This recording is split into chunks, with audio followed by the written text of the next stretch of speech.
HS 4.3. So we looked at prehepatic jaundice recurring before the liver, either hemolysis or due to Gilbert's syndrome. Now let's look at hepatic jaundice. So in hepatic jaundice, it's the cause of jaundice is because of it's after it's been conjugated. So you've used the UDP glucuronide transferase, you've conjugated the unconjugated bilirubin into water-soluble conjugated bilirubin, and then something's happening, stopping the liver from secreting it. So the problems with the liver that could cause a rise in conjugated bilirubin, it's either hepatitis, drugs, viral causes, alcohol damaging the liver, because you remember the liver does detoxification, and also liver cirrhosis. What cirrhosis is a result of insult to the liver, fibrosis, and inflammation, fibrosis, and then cirrhosis, which is permanent damage. So that will prevent the liver from secreting it, but also it could also be intrahepatic cholestasis, which means slowing the bile drainage down. This could be due to sex hormones, drugs, or again alcohol slowing the drainage.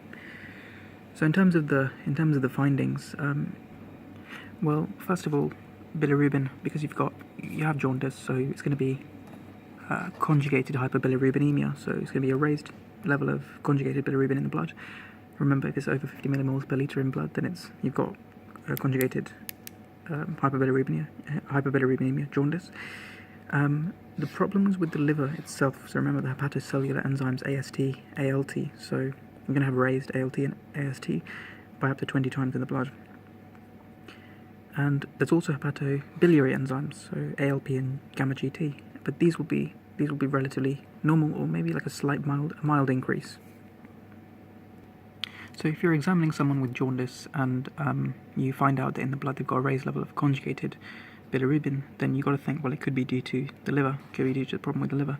So you need to look for, it could be viral hepatitis, so you could find out if it's hepatitis, and you need to, after doing an extensive history, you can find out if they've got, it could be due to toxic causes such as alcohol and drug injury to the liver. And finally we have extrahepatic jaundice, so this is occurring after the liver, after the hemoglobin has been broken down to give bilirubin, it's been conjugated in the liver, and then it's got a problem with the drainage. So it could be due to extrahepatic cholestasis, which is slowing down the bile, and could be due to various reasons. It could be due to carcinoma, cholangiocarcinoma, which is cancer of the bile duct itself, which obstructs it, so the bile cannot pass into the bowels. It could be also due to gallstones coming from the gallbladder and building up and blocking off the bile duct, which will result in colicky pain, and also give pale stools, because if you remember, the bile cannot get into the colon to be converted to the conjugated bilirubin. Sorry, can't enter the colon to become urobilinogen, and then stoicobilinogen, which gives stool its dark colour. So you'll have pale stools.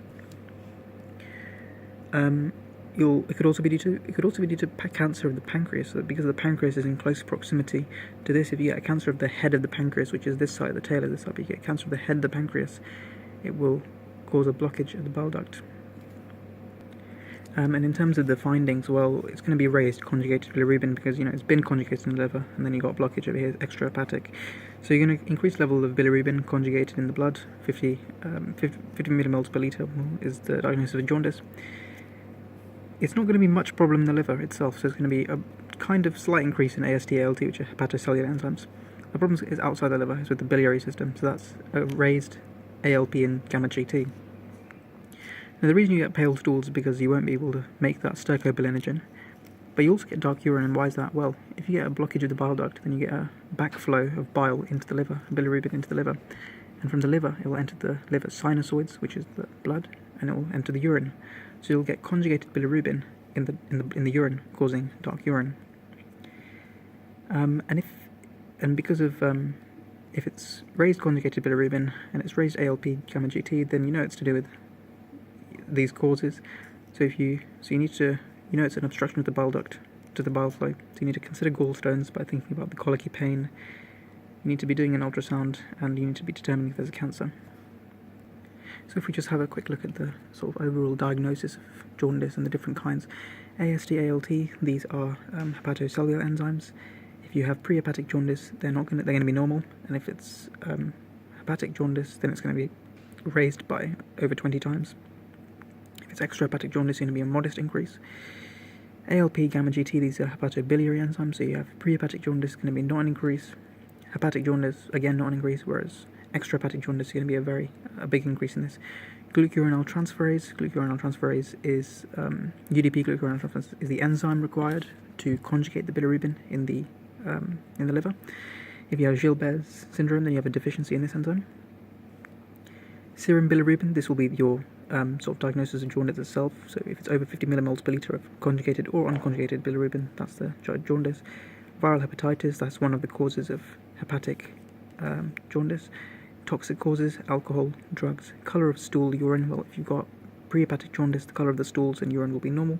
If you've got hepatic or extrahepatic jaundice, then you'll have no stercobilinogen, so you get pale stools, and you'll have conjugated bilirubin in the urine, so that's be dark urine. And obstruction to bile flow, this could be due to a variety of reasons, such as cholangiocarcinoma, cancer of the bile duct, gallstones, or cancer of the pancreas.